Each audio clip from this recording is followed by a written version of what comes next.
자, 복음에는 하나님의 능력이 나타난다. 어떤 능력이냐? 믿는 모든 사람들을 구원해 주시는 하나님의 능력이다. 여기서 말하는 능력은 두나미스라고 말씀드렸죠. 현대 영어로 다이나믹, 다이나마이트로 변화된 어원이라고 했어요. 두나미스요. 이 하나님의 능력이 얼마나 폭발적인지, 하나님의 능력을 그 누구도 방해할 수 없는 능력이라는 걸 분명하게 말해주기 위해서 이 두나미스라는 단어를 썼다고 말씀드렸어요. 이 복음이 얼마나 강력한 것인지, 믿는 모든 사람들을 구원해 줄 수 있는 하나님의 능력이 된다. 강력한 능력이 된다라는 걸 말해주고 싶었던 것 같아요. 누구에게? 모든 믿는 사람에게. 네. 오늘 말씀 17절은 복음에는 하나님의 의가 나타나 있다. 그렇다면 이 하나님의 의는 무엇인가? 이 하나님의 의라는 단어에 대해서 좀 설명드리려고 다시 본 거예요. 자, 먼저 하나님의 의라는 것은 우리가 말하는 어떤 정의로움도 맞아요. 하나님의 의는 하나님의 정의다. 그런데 저스티스 뭐 이런 정도의 말씀을 드리는 것이 아니라 하나님과 관련된 선한 모든 것을 다 포함하는 단어입니다. 하나님의 의는 하나님의 성품, 그리고 하나님의 어떤 신격, 하나님의 신격을 말하는 통칭이라고 할 수 있어요. 쉽게 말하면 우리는 자기의라는 말들 많이 들어봤죠. 자기의. 자기의라는 것은 무엇을 말해요? 본인이 가지고 있는, 내가 가지고 있는 나의 어떤 성품도 자기의에 포함되고 있고요. 나의 인격도 자기의에 포함되고 있죠. 약간 부정적으로 표현할 때가 좀 있어요. 너의 의가 너무 강해. 이런 말들 하죠. 그런데 그 자기의라는 것은 이 사람이 가지고 있는 이 사람의 고유의 어떤 특징을 말할 때 자기의라고 합니다. 마찬가지로 하나님의 의다라는 것은 하나님의 성품, 하나님의 신격, 하나님의 정의, 하나님이 가지고 계시는 그 모든 것을 다 통칭하는 표현이라고 할 수 있어요.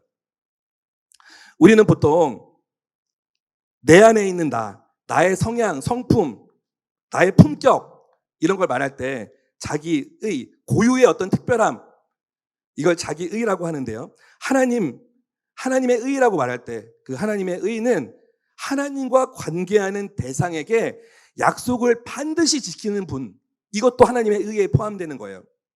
그리고 하나님과 인간이 바른 관계를 맺도록 하시는 하나님의 일, 이것도 하나님의 의입니다. 그리고 피조물과의 관계를 올바르게 하시고자 하시는 하나님이 하시는 모든 일, 이것도 하나님의 의라고 할 수 있어요. 그리고 하나님과 관계 맺는 그 관계가 요구하는 의무를 성실하고 완벽하게 해내는 그 상태, 이것도 하나님의 의라고 할 수 있어요.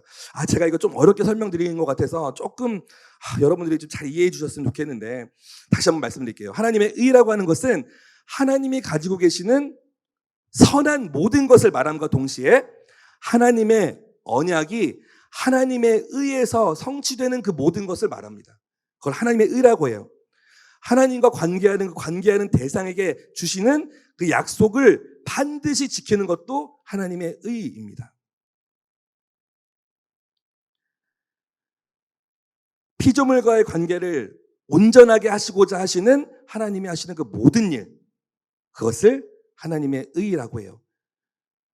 그러니까 하나님이 주실 수 있는 가장 좋은 것들을 통칭해서 말하는 것이 하나님의 의라고 한다면, 여러분, 복음은 하나님의 의가 나타나고 있는데 그것은 믿음을 가진 사람에게 주시는 것이다 라는 말은 하나님이 하시는 그 일들에 대한 믿음이 있는 사람에게 하나님이 가지고 계시는 그 모든 좋은 것들을 다 주신다라는 말이에요. 여러분, 이 중요한 건 뭐냐면요, 이 복음에는 하나님의 능력이 있다. 믿는 모든 자를 구원하시는 하나님의 능력이 있다. 그리고 복음에는 하나님의 의가 계시되어 있다. 하나님이 가장 선하신 것, 그 모든 것을 다 가지고 있는 그 하나님에 대한 의미를 다 품고 있다. 그것을 가질 수 있는, 그것을 취할 수 있는 대상은 누구이냐?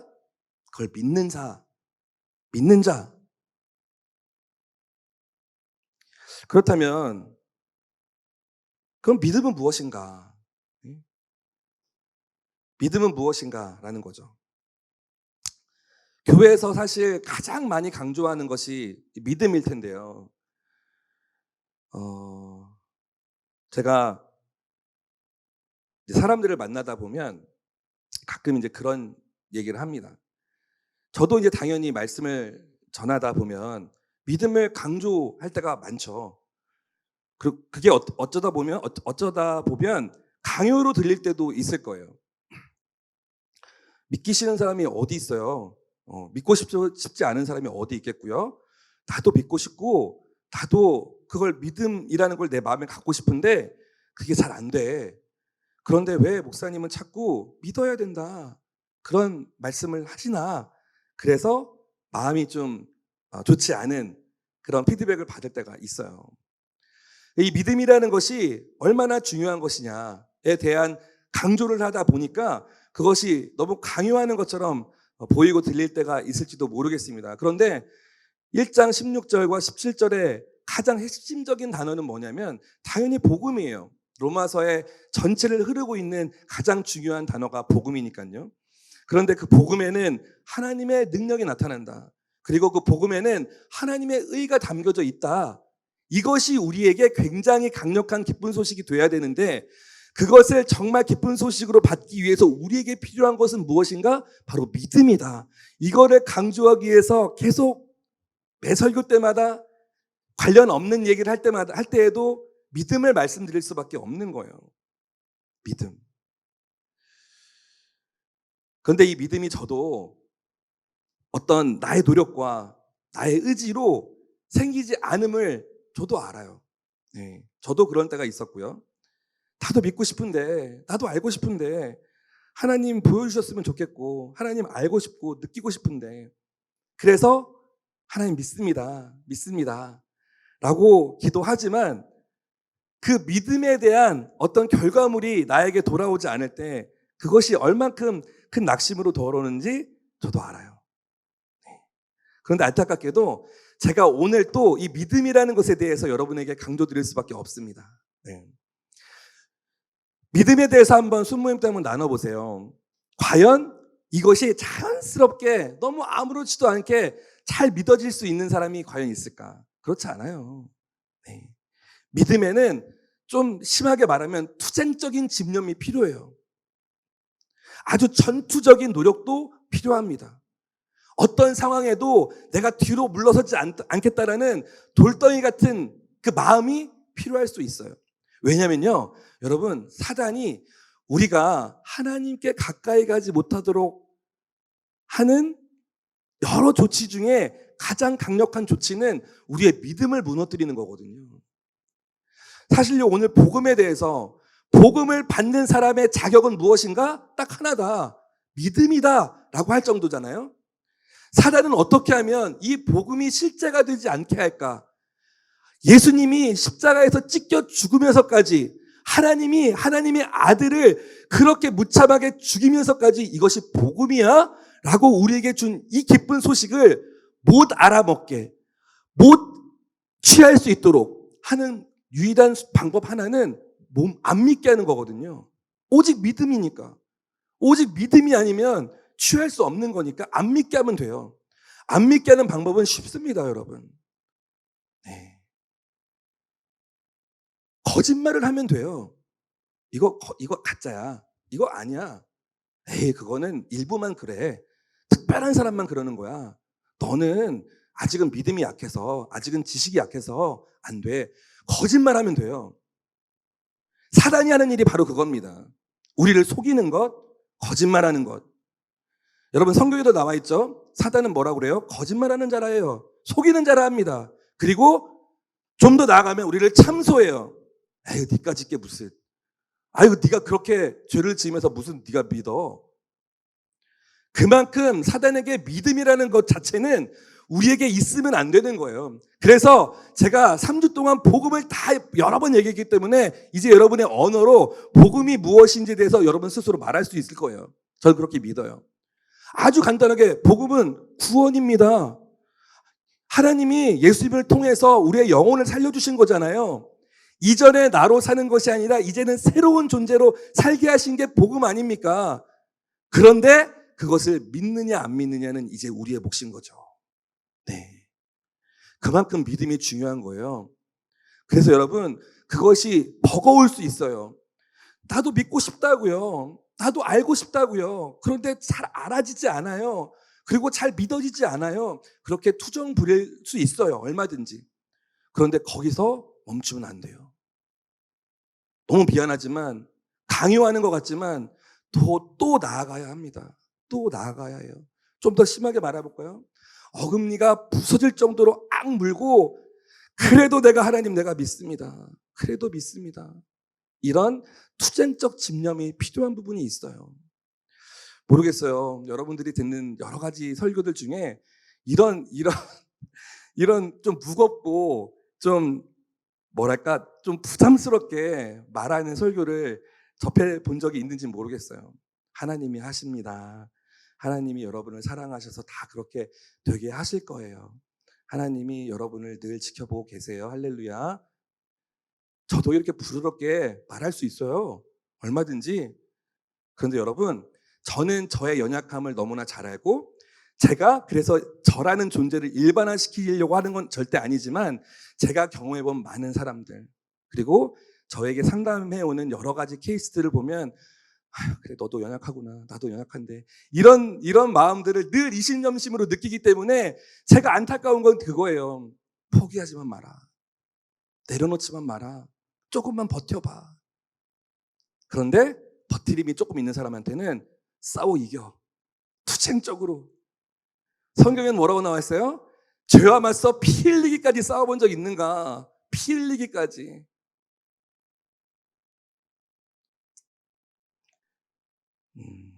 너무 지쳐서 힘들고 그만하고 싶은 사람이 있을 때 조금만 더 버텨봐. 그렇게 말해드리고 싶어요. 그리고 격려하고 싶어요. 저도 그래요. 매일 넘어져요. 매일 연약함을 발견해요. 그래서 슬프고 아파요. 그런데 또 악물고 일어나는 거예요. 왜냐하면 그거밖에 없으니까. 이거 말고는 답이 없다라는 걸 아니까. 자, 믿음은 무엇인가? 히브리서 11장에 보면 믿음에 대한 정확한 정의가 나옵니다. 그리고 히브리서 11장이 믿음장이라고 할 정도로 믿음에 대한 많은 이야기들이 담겨져 있어요. 믿음은 바라는 것들의 실상이요, 보이지 않는 것들의 증거다. 너무나 많이 들어봤죠? 바라는 것들의 실상이다. 아직 이루어지지 않았어요. 나는 그냥 바라기만 해요. 그런데 그게 된 거다. 된 거다. 된 거예요, 그건. 그냥 바라는 걸로만 있는 것이 아니라 이미 된 거다. 나는 믿음의 사람이 되고 싶어. 나는 믿음의 사람이 될 수 있어. 이 믿음은 이미 된 거예요. 되지 않았지만 내가 바란다면 그것은 이미 실상이 되어 있는 거예요. 보이지 않는 증거다. 지금 나타나지 않았어요. 나는 솔직히 말하면 지금 믿음의 사람이라 할 수 없어요. 어디 가서 나는 믿음의 사람이라고 말하기 창피해요. 하지만 보이지 않는 증거다. 나는 믿음의 사람이 되었다고 나는 믿는다. 억지스러울 수 있죠. 이렇게까지 해야 돼? 그냥 느껴지는 대로 느낌이 와야, 감동이 와야 실제가 되는 거 아니야? 아니요, 여러분. 아니에요. 여러분, 세상의 사람들은요, 그 막연한 것들에 대한 것을 환상으로 꿈꾸면서도 그것을 실제로 이루어내는 사람들이 있습니다. 여러분, 이것이 믿는 자와 믿지 않는 자의 차이가 아니라요, 하나님이 주시는 우리의 권세예요. 하나님이 인간을 창조하시면서 다 하나님을 믿는 사람들이 되기를 바라면서 창조하셨죠. 그러면서 우리에게 권세를 주셨어요. 어떤 권세를 주셨나? 생각하고 말하는 대로 되는 권세를 주셨어요. 그런데 넌 크리스찬임에도 불구하고 그 권세를 쓰는 사람들이 있다니까요. 그런데 하나님을 믿는 크리스찬인들인데 그 권세를 쓰지 않는 크리스찬들이 있어요. 너무 아이러니하죠. 하나님을 믿는 모든 사람들, 하나님을 경배하고 찬양하는 많은 사람들에게 하나님이 주신 권세가 쫙 부어졌는데 이제 믿는 사람과 믿지 않는 사람이 나눠졌죠. 그런데 참 희한하게도 믿지 않는 사람은 어디서 배웠는지 모르겠는데 그 권세를 쓰고 있어요. 혀의 권세, 생각의 권세. 그런데 믿는 사람들인데도 그 권세를 쓰지 않는 사람들이 있다는 말입니다. 바로 이거예요. 믿음은 바라는 것들의 실상이다. 아직 뭐 아무것도 안 나타나는데 뭘 믿으란 얘기야. 아니요. 하나님이 하실 것을 믿는 그 믿음. 나의 선한 의도를 가지고 지금 이 자리를, 이 시간들을, 이것을 하려고 한다면 반드시 하나님이 그것을 받으시고 이루실 것이라는, 보이지도 않지만 느껴지지도 않지만 할 수 있다. 세상에서는 그렇게 하죠. 할 수 있다 하면 된다. 그렇게 이뤄내는 사람들이 있다니까요. 그건 단순히 어떤 개인의 의지적인 어떤 능력일 수도 있겠죠. 필요하죠. 그것도. 그런데 저는 믿음의 차이라고 생각합니다. 넌 크리스찬들도요, 믿음의 확고함이 강력한 사람들 많아요. 그건 하나님이 태초에 주신 인간들에게 주신 권세라고 저는 믿습니다. 여러분 혹시 누군가에게 믿음이 참 좋은 사람이에요 라고 들어본 적 있어요? 믿음이 참 좋으시네요. 들어본 적 있습니까? 흔히 교회 안팎에서 누구는 참 믿음이 좋다. 정말 그 사람 믿음의 사람이야 라고 말들 하죠. 믿음이 좋다라는 말은 어떤 의미예요? 생각해 본 적 있습니까? 교회를 태어날 때부터 다녀서 모태신앙이라는 말을 듣고 매주 주일 예배를 빠짐없이 드리고, 그러면 믿음이 좋다라는 말 들을 수 있을까요? 새벽 예배를 매일매일 나가서 새벽 예배 자리를 평생을 지키는 사람들, 믿음이 좋다라는 말 들을 수 있겠죠.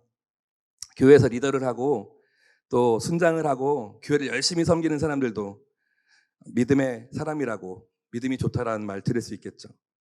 여러분, 저는 신학을 했어요. 그리고 설교를 해요. 그리고 말씀을 어떻게든 가르치는 자리가 생기니까 공부도 합니다. 그리고 찬양 인도도 해요. 저는 엄청난 믿음의 사람이겠죠. 아무도 동의해 주지 않는 이 느낌은 뭐죠? 동의를 받기 위한 것이 아니에요. 과연 믿음은 무엇인가? 믿음의 사람은 무엇인가? 행위로 보여지는 것이 전부인가? 그건 절대 그렇지 않습니다. 여러분, 믿는다는 것은 절대 막연한 관념이 아니에요. 그냥 내가 뭘 믿고 있다, 추상적이고 비현실적인 어떤 허상, 돌아오지 않은 메아리처럼 험하게 외치는 구호 정도가 아니라는 말입니다. 자, 믿음은 바라는 것들의 실상이에요. 보이지 않는 증거예요. 우리가 바라고 소망하는 것들이 실제로 있다라는 확신, 우리가 바라고 소망하는 것들이 실제로 존재한다라는 그 확신이요, 보이지 않는 실체를 대할 때만 쓰는 단어가 믿음이에요. 보이지 않는 실체를 대할 때만 쓰인 단어가 믿음입니다. 눈에는 보이지 않지만, 그렇다고 없다고 할 수 없는 것,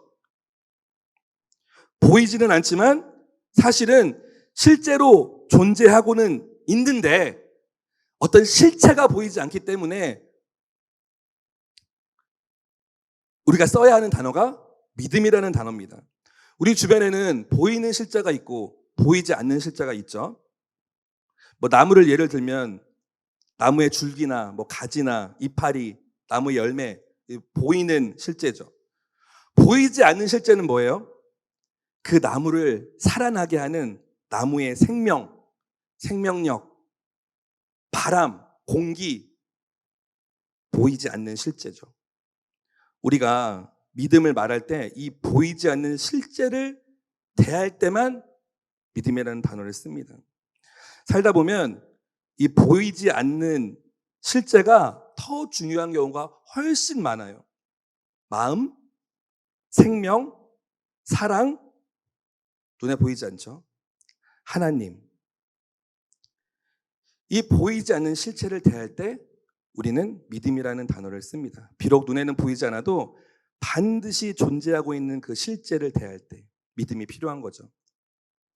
여러분 기억하십시오.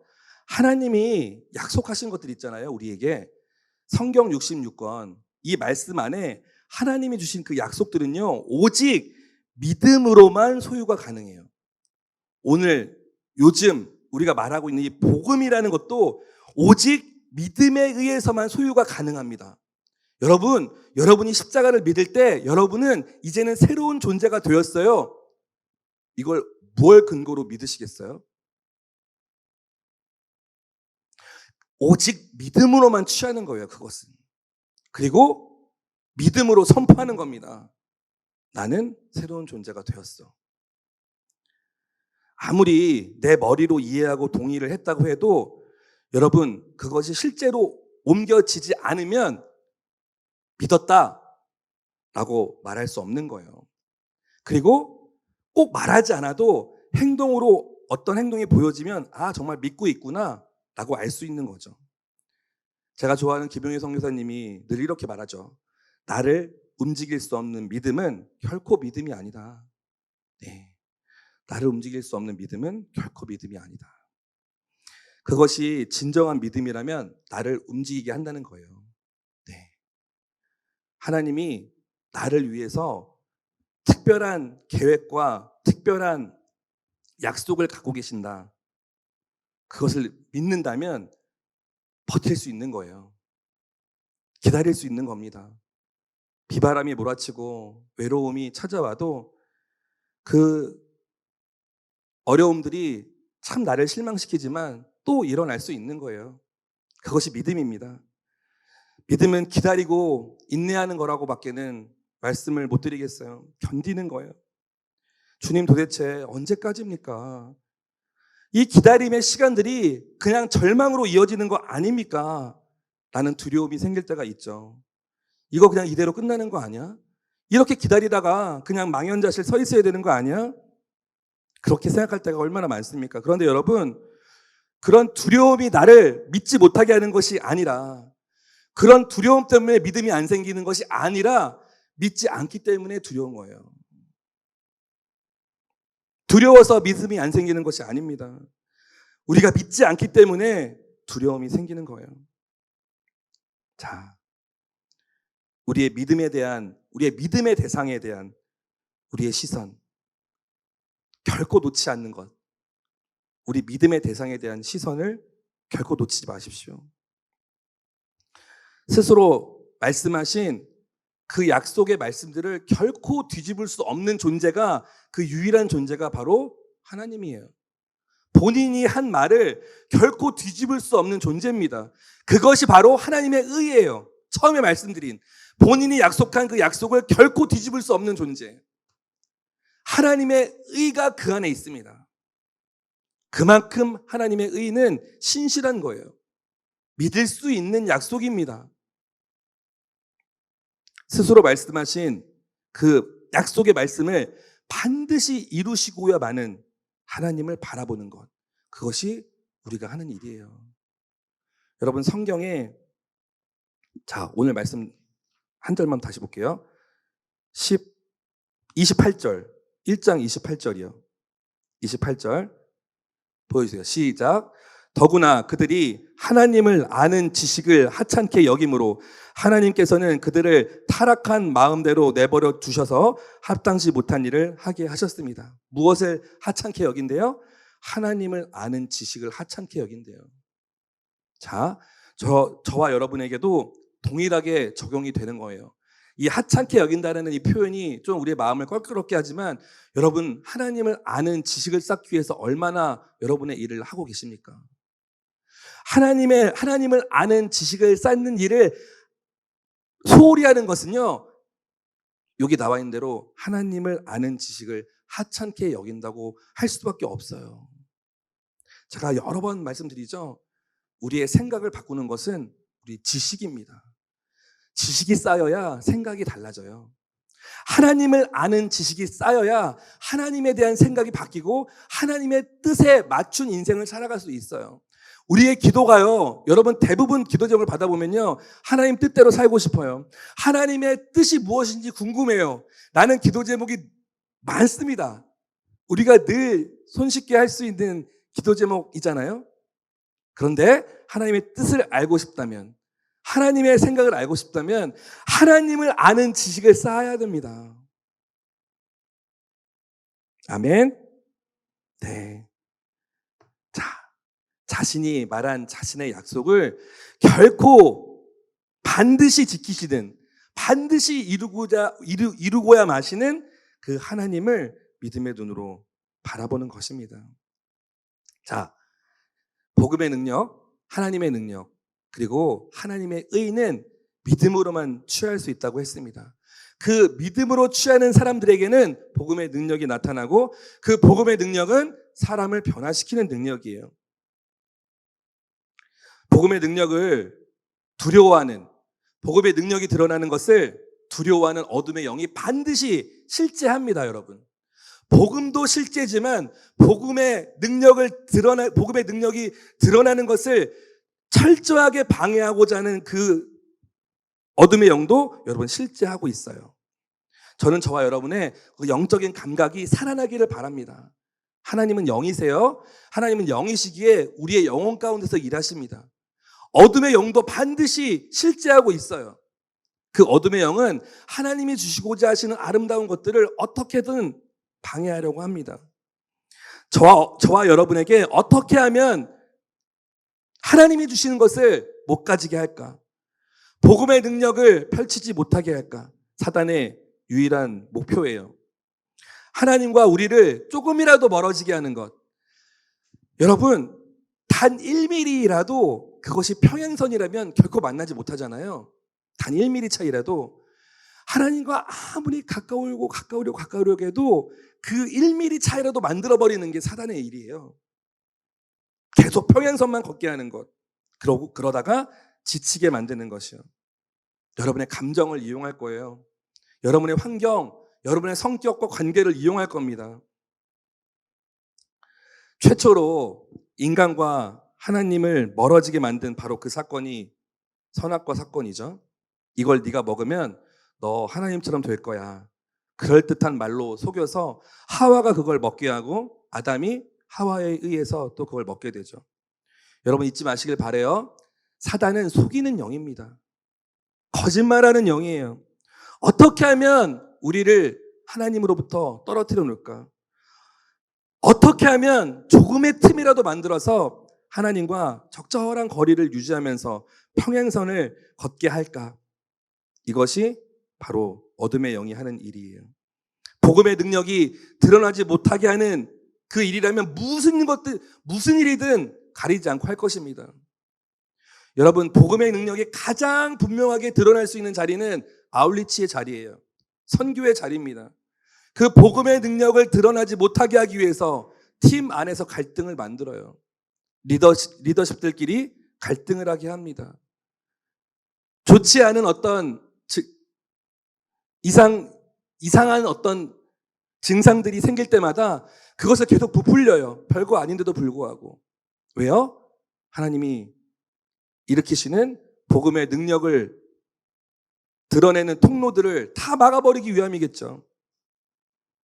여러분의 감정을, 여러분의 관계를, 여러분의 마음을 잘 관리하시길 바랍니다. 생각을 잘 지키세요.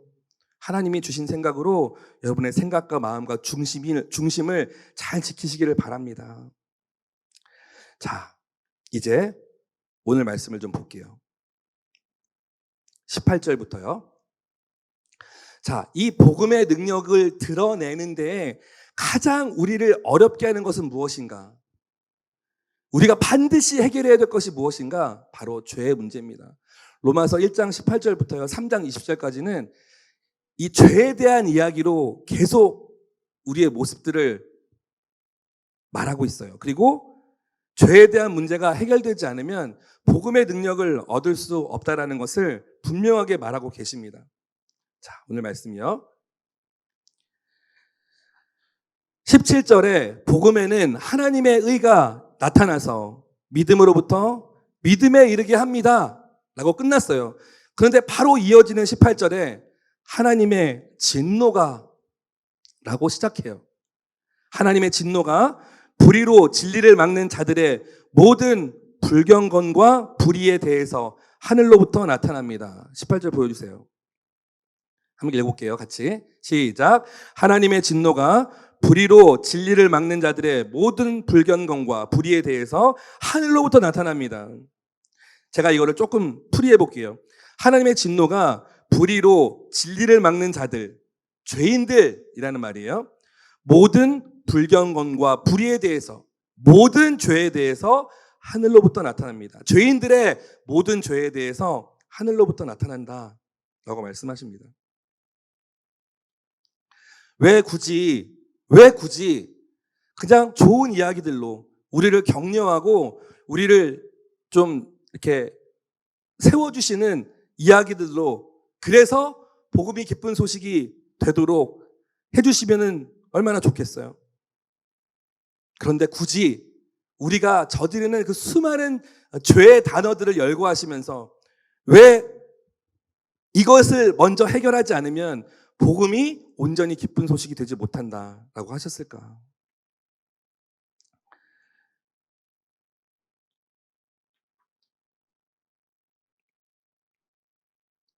결론부터 말씀드리자면 복음은 우리를 완벽하게 살리시겠다는 하나님의 뜻입니다. 우리의 존재가 이전의 존재와 완전히 별개의 존재로 새롭게 우리를 시작하게 하시고자 하는 하나님의 의도가 담겨 있다. 그러기 위해서는 우리의 존재에서 해결해야 될 것이 하나 있어요. 딱 하나. 무엇이냐면 바로 죄에 대한 것입니다. 하나님은 다른 모든 것은 다 이해할 수 있으신 분일지 몰라도 이 죄라는 부분에 대해서는 이걸 반드시 해결하지 않으면 복음이 복음되지 못했어요. 복음이 복음될 수 없어요. 죄로 물든 우리들, 죄에 붙잡힌 우리들, 죄 때문에 삶의 소망을 잃어버린 모든 사람들에게 생명의 길을 열어주겠다라는 것이 하나님의 십자가인데, 예수님이 십자가를 지신 이유가 그 죄에 붙들린 우리들에게 소망을 주기 위해서, 죄의 삭은 사망이다, 결국은 우리의 영혼과 육신은 끝나는 거다, 라는 거로부터 우리를 구원하기 위해서 제시하신 것이 예수님의 십자가인데, 이 죄의 문제가 해결되지 않고서는 어떻게 완벽한 새로운 삶이 시작될 수 있겠어요? 하나님은 정말 완벽하게 새로운, 완벽한 회복을 우리에게 주고 싶었던 것입니다. 예수 그리스도를 통해서요. 그렇다면 뛰어넘어야 될 것이 바로 이 죄의 문제예요. 어떤 목사님이 스코틀랜드를 여행하던 중에 한 여관에 머무르셨답니다. 그 여관 주인이 이분이 이제 목사님이라는 것을 알고 자기 딸을 위해서 좀 기도해 달라고 했나 봐요. 그 주인의 딸이 저에게 기도를 좀 가르쳐 달라고 부탁했답니다. 그래서 목사님이 오늘 밤부터 매일 하나님, 저 자신을 알게 해주세요. 저 자신을 보여주세요. 라고 기도하라고 권면했다고 해요. 그리고 한참 뒤에 얼마 지나서 다시 목사님이 그곳을 찾게 되었대요. 그 여관 주인인 딸이 어떻게 살고 있나 궁금했겠죠. 여관 주인에게 물어보니까 그 소녀가 밤낮 없이 기도하면서 울기만 하더라는 거예요. 그래서 다시 그 소녀를 만났고 오늘 기도에 대해서 한 가지 더 가르쳐 줄게 라고 말씀하셨답니다. 이제부터는 매일 이젠 주님, 제게 주님을 보여주세요 라고 기도해 보라고 했대요. 그리고 소녀는 이제 기도 제목을 바꾸어서 주님, 저 자신을 보여주세요. 저 자신을 알게 해주세요 라는 기도에서 주님, 이제 주님을 제게 보여주세요 라는 기도로 바꿨다고 해요. 또 한참이 지난 다음에 한 여인이 목사님을 찾아와서 자신을 기억하냐고 물었대요. 바로 그 소녀였다는 거예요. 여관 주인의 딸. 그 소녀가 이렇게 말했다고 합니다.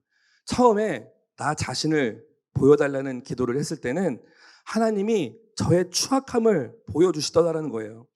제 안에 있었던 아무에게도 말할 수 없었던 저의 죄의 문제 때문에 큰 슬픔과 두려움에 빠져서 매일 그 죄를 생각하면서 울 수밖에 없었다.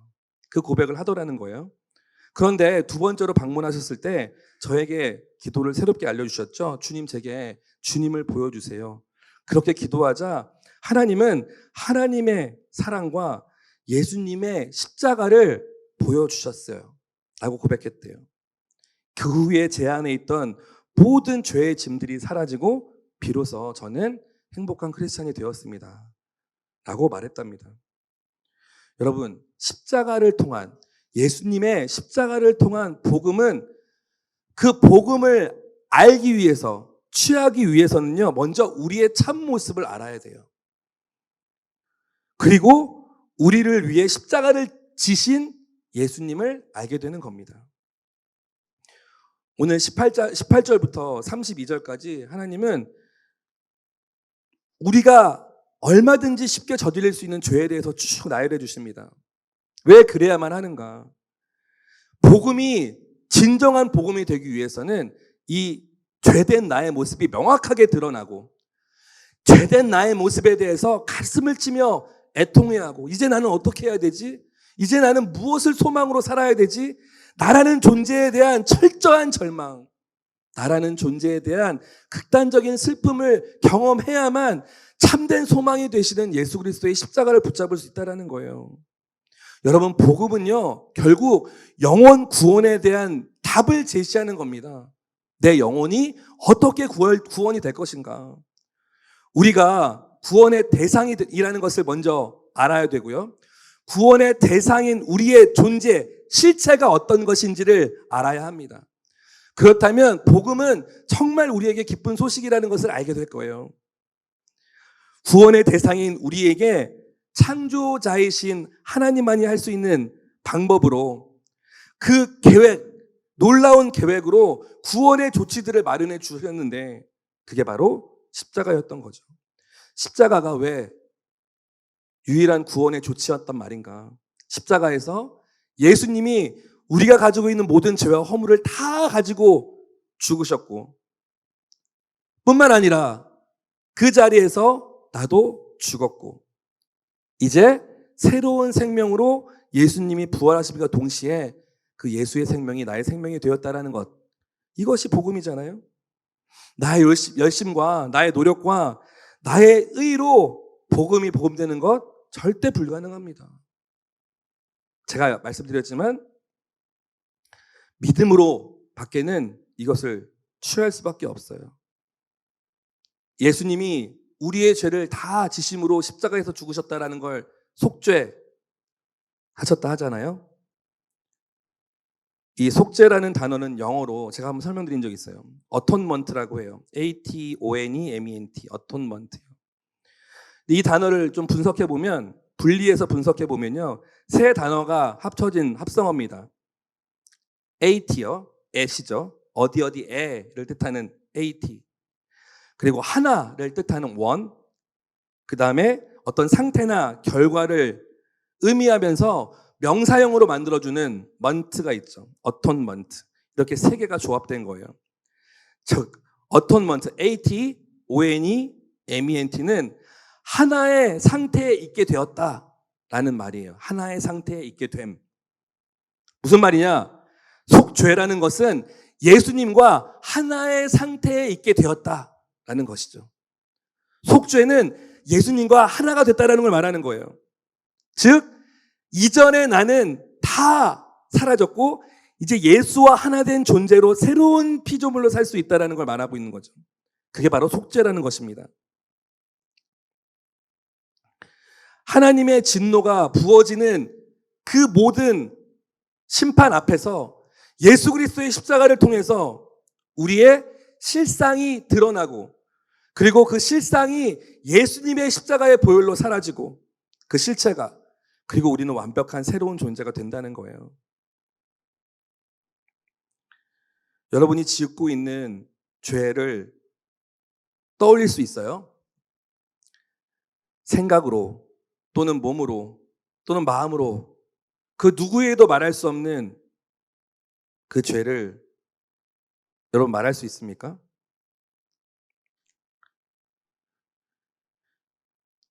로마서 1장 29절에서 31절까지는 우리들의 죄의 모습이 나타나고 있어요. 한번 볼까요? 29절부터 보여주세요. 자, 시작.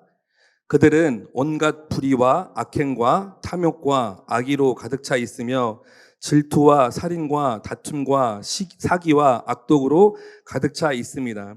그들은 수군거리기를 좋아하고 서로 헐뜯고 하나님을 미워하고 건방지고 교만하고 자랑하기 좋아하고 악한 일을 궁리해내고 부모를 거역하고 어리석고 신의가 없고 인정도 없고 무자비한 자들입니다.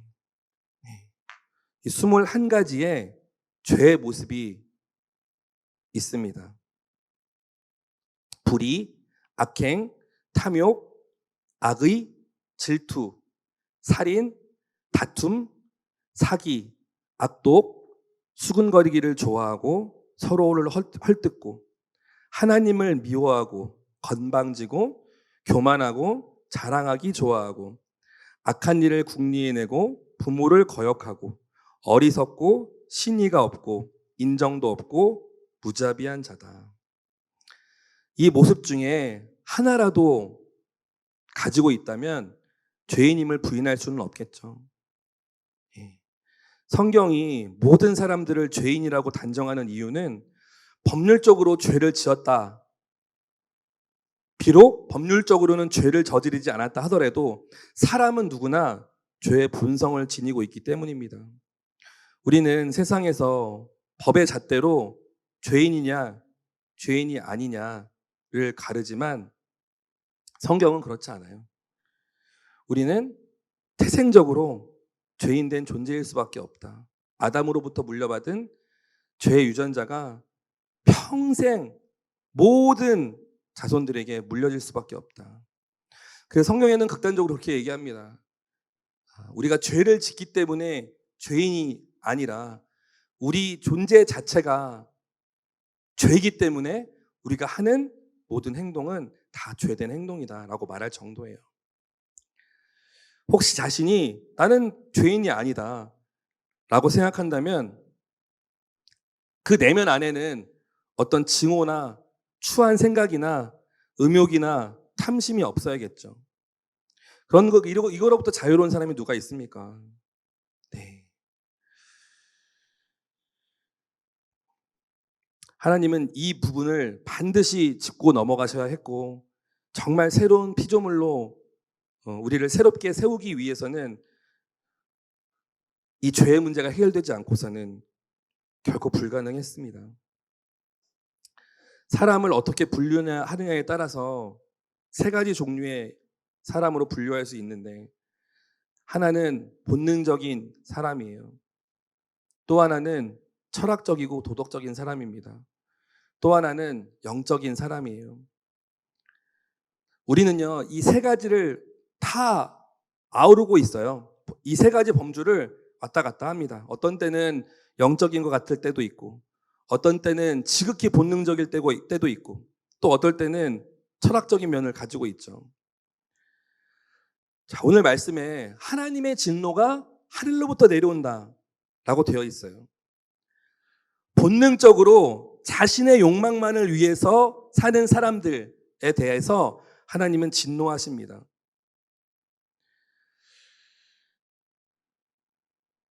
하박국 1장 13절에 주의 눈은 정결해서 죄악을 보시지 못하고 죄악을 그냥 바라보시지 못하십니다 라고 되어 있어요. 하나님은 죄를 조금이라도 가까이 하실 수 없는 분입니다. 죄에 대한 하나님의 진노는 그냥 우리가 화내고 그런 차원과는 다른 거예요. 하나님의 성품과 도저히 하나 될 수 없는 부분이기 때문에 하나님의 반응, 하나님이라는 존재가 할 수 있는 그 반응을 진노라고 하는 거예요. 저와 여러분 안에 하나님이 주시는 사랑이 반드시 있습니다. 그런데 이 진노가 하나님의 사랑을 부정할 수 있냐? 아니요, 그럴 순 없죠. 여러분, 사랑하지 않으면 분노하지도 않아요. 저도요, 다른 교회에 어떤 청년이 밖에서 무슨 부정을 저지를 때 미안하지만 별로 신경 안 써요. 그런데 우리 교회 다윗 공동체 안에 어떤 지체가 밖에서 좋지 않은 소리를 들었다, 아니면 좋지 않은 행동을 한다, 그러면 전 쫓아갈 거예요. 그래서 막 혼낼 거예요. 정신 차리라고. 지금 뭐 하고 있냐고. 사랑이 없으면 굳이 그렇게 할 필요가 없습니다. 우리의 죄에 대한 하나님의 진노는, 하나님의 심판은 그저 하나님은 심판하시는 분이고 얼마든지 화낼 수 있는 분이기 때문이 아니라 저와 여러분을 사랑하시기 때문이라고 믿으시길 바라요. 그리고 여러분 안에 지금 어떤 죄의 문제 때문에 하나님이 나에게 어떤 사인을 보내고 있다라면 어서 돌이키십시오. 어서. 오늘 말씀 중에 29절부터 29절부터 31절 안에 있는 여러 가지 죄의 형태 안에서 벗어날 수 없다면, 그것이 단 하나라도 여러분의 이야기라면 여러분 하나님 앞으로 돌이키셔야 합니다. 진정한 복음의 기쁜 소식이 여러분 것이 되기 위해서는 이 죄의 문제가 해결되어야만 해요. 남들도 그러니까 나만 그러는 거 아닌데 그것은 우리의 변명일 뿐입니다. 네, 얼마든지 우리는 그런 변명 속에 살아갈 수 있어요. 혹자들은 그렇게 말합니다. 왜 굳이 우리에게 내가 자유롭게 죄를 지을 수 있는 자유를 주셔서 왜 죄를 짓게 만듭니까? 아예 그냥 우리에게 죄를 지을 수 있는 그런 자유조차도 주지 않았다면 그 죄 때문에 하나님도 고생하고 우리도 힘들어할 필요 없지 않습니까? 라고 말할지 모르겠어요. 넌 크리스찬 중에는 그런 얘기들 많이 하죠. 하나님이 모든 것이 가능하신 분이라면 왜 죄 짓게 합니까? 자, 죄는요, 여러분, 자유의지에서 나옵니다. 그렇죠? 내가 죄를 지을 수 있다라는 자유가 있기 때문에 그 자유의지로 죄를 지어요. 그런데 여러분 약간 생각을 바꿔서 이 자유의지는요, 죄를 짓지 않을 자유도 있다라는 걸 명심하시길 바라요. 죄를 지을 자유도 있지만 죄를 짓지 않을 자유도 있다라는 것을 아시길 바랍니다. 그리고 하나님이 우리에게 자유의지를 주신 이유는 그래 너 어떻게 하다가 죄를 지어봐라. 죄 지을 수 있지. 하나님은 아셨을 거예요. 자유의지가 주어진 인간이 어떻게 행동할지에 대해서 분명히 아셨을 것입니다. 그런데 그럼에도 불구하고 자유의지를 주신 이유는 딱 하나예요. 딱 하나입니다.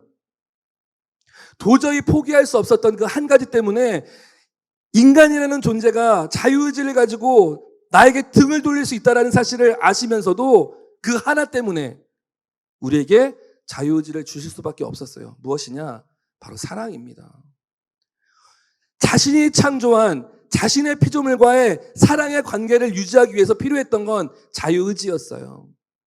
여러분, 자유의지가 존재하지 않는 사랑이 그게 사랑입니까? 로봇을 만들어 놓고 나를 사랑하게 만들어서 시스템화 한다고 그래서 이 로봇가 나를 바라보면 그게 사랑이에요? 사랑은 완전한 자유를 가진 두 존재가 자신의 자발적인 마음으로 하는 것이 사랑 아닙니까? 하나님은 그 준비가 다 되어 있었어요. 그렇기 때문에 우리를 만들었어요. 그렇기 때문에 하나님의 처음 목적은 나만 바라보고 나를 찬양하고 나를 경배하고 그리고 나는 모든 것을 다하여서 너희를 사랑할 거야. 그렇기 때문에 우리를 창조했습니다. 그리고 우리에게 주신 것이 바로 자유의지예요. 자유가 없는 사랑은 사랑이라고 할 수 없으니까. 그렇다면 우리는 하나님이 주신 자유의지로 사랑하면 되는 문제였습니다. 그런데 우리는 그 자유의지를 가지고 하나님을 사랑하기도 했지만 결국은 하나님에게 등을 돌렸죠. 그게 바로 자유의지를 주신 하나님의 아이러니였던 거예요.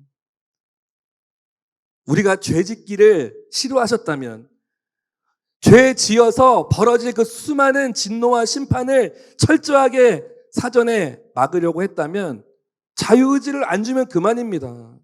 하나님이 그냥 통제하면 그만이에요. 그런데 하나님은 딱 하나. 여러분과 사랑하고 싶어 했어요. 지금도요. 지금도. 완전한 정결한 두 존재가 자유의지를 가지고 사랑하기 위해서. 그런데 인간은 죄를 범하고 말았죠. 다시 새로운 사랑을 하기 위해서 주신 것이 예수님의 십자가예요. 그리고 그것이 복음입니다. 하나님의 입장에서도 복음입니다. 새로운 사랑, 완전한 정결한 사랑이 시작될 수 있었고 우리 입장에서도 덕지덕지 죄가 묻어져서 어디 앞에 내다 놓을 수 없는 그런 상황에서 절망하고 좌절하고 있었던 우리가 십자가에서 완전하게 새로운 존재가 됨으로 인해서 이제는 창조 때 그 모습으로 회복되어 하나님과 아름다운 사랑을 나눌 수 있게 되었구나. 나의 자격이 바뀌었구나. 나의 존재가 새로워졌구나. 여러분, 복음을 기뻐하시길 바랍니다. 하나님의 진노와 죄에 대한 절망 때문에 두려워하기 이전에 복음을 기뻐하시기를 바라요. 그리고 죄를 멀리하시기 바랍니다.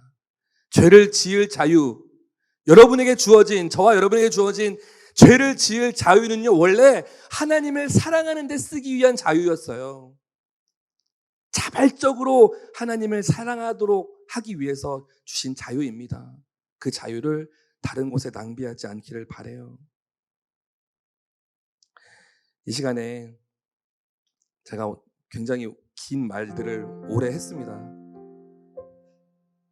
늘 그랬지만 사실 준비한 것들은 되게 많은데요.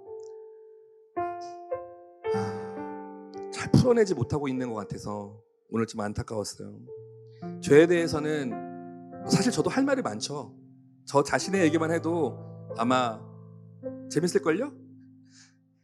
하지만 저와 여러분 안에 한 가지 결정해야 될 것이 있습니다. 하나님은 죄를 미워하세요. 죄를 싫어합니다. 그리고 죄가 존재하는 곳에는 하나님은 함께하지 않으세요. 네. 이 부분에 대한 분명한 인정과 인식이 필요해요. 그래서 돌이켜야 됩니다. 그런데 한 번의 죄가 여러분 그것으로 인해서 여러분 절망하고 낙심하지 마세요. 다시 십자가를 붙드는 겁니다. 그래서 복음인 거예요. 내가 회복될 수 있는 새로운 기회가 생기기 때문에 그것이 복음인 것입니다. 어마어마한 죄를 지었어요.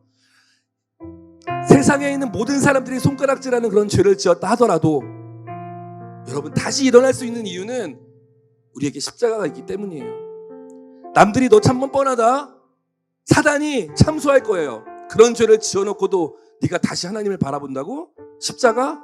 웃기고 있네 라고 할지도 모르겠어요. 그 소리는 너무 정확한 팩트라서 우리를 꼼짝 못하게 할 겁니다.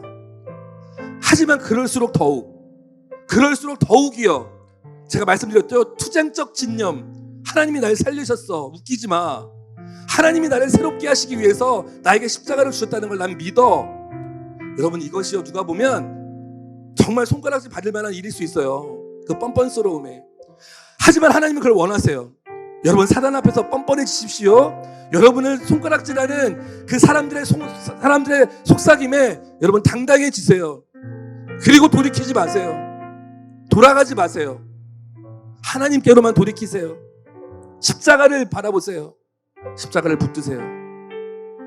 그것이 저와 여러분의 평생에 살아갈 힘이 되기를 소망합니다.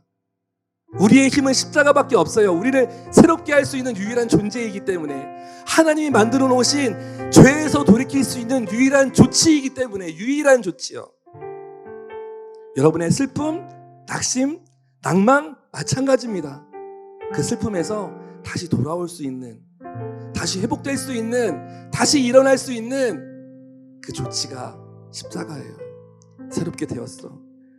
믿어지지 않아도 여러분 스스로 여러분의 영혼에 자꾸 말씀해 주세요. 사랑하는 세환아, 너 새롭게 되었어. 십자가로. 나는 그걸 믿어.